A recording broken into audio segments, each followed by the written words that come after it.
Hello बच्चों, चलिए प्रश्न को प्रारंभ करते हैं। किसी गैस के परम ताप T तथा गैस की ध्वनि की चाल V, ध्वनि चाल के वर्ग V स्क्वायर के बीच ग्राफ खींचिए। चलिए देखते हैं प्रश्न को। तो जैसे कि हम जानते हैं, मुख्य उदाहरण देखते हैं। सबसे पहले प्रश्न की मुख्य उदाहरण,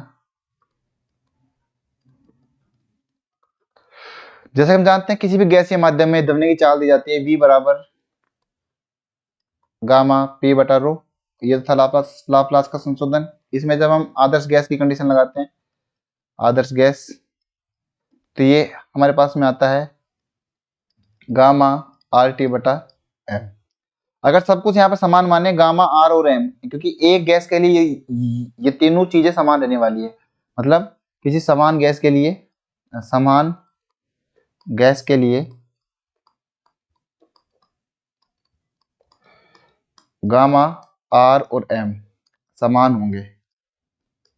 इसका मतलब V है वो हम बोल सकते हैं कुछ इस प्रकार से होगा,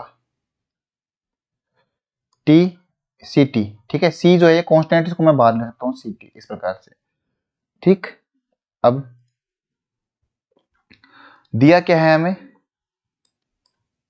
हमें दिया है कि हमें देखना है T वर्सेस V स्क्वायर का ग्राफ। ठीक, तो अब हल करते हैं प्रश्न को।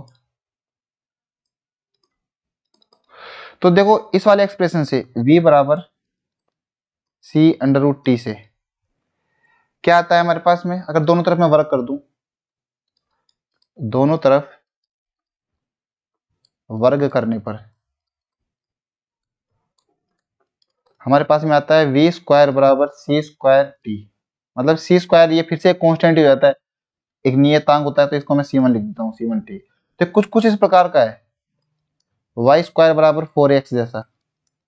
अगर इस प्रकार का ग्राफ है तो हम जानते हैं इस प्रकार का ग्राफ कैसे ड्रॉ होता है, कुछ इस प्रकार से होता है। इधर ये t है, इधर ये V स्क्वायर है। सॉरी, गलती हो गई। ये तो इस प्रकार से होता है, लेकिन अपने को ग्राफ ही ड्रॉ करना है किन किन के बीच में, V स्क्वायर वर्सेस t के बीच में। अगर V और t के बीच में करते हैं ना, तो हम लिखते हैं कुछ इस प्रकार से, बट ऐसा है नहीं, हमें करना है V स्क्वायर वर्सेस t के बीच में। ठीक है, तो मतलब ये कुछ इस प्रकार का हो गया। इसके लिए तो V स्क्वायर बराबर C1 t था, तो ये कुछ इस प्रकार से हो गया y बराबर m इंटू एक्स। ठीक, तो ये कुछ इस प्रकार से होगा ग्राफ इसका। ये इधर t, इधर V स्क्वायर, ये लाइन बनेगी, एक स्ट्रेट लाइन बनेगी। ठीक है, और इसका जो ढाल होगा वो होगा C1। ये जो C1 का मान कितना था हमारे पास में, C1 का मान था आर गामा आर बटा एम, गामा आर बटा एम। अंडर रूट नहीं आएगा क्योंकि ये स्क्वायर था इन सबका। गामा आर बटा एम इसका ढाल हो जाएगा, और कुछ अंतखंड आएगा नहीं क्योंकि अंतखंड यहाँ पे 0 है। y बराबर mx फॉर्म का ही हमारे पास में बन रहा है। तो आशा करता हूँ आपको समझ में आया होगा। धन्यवाद।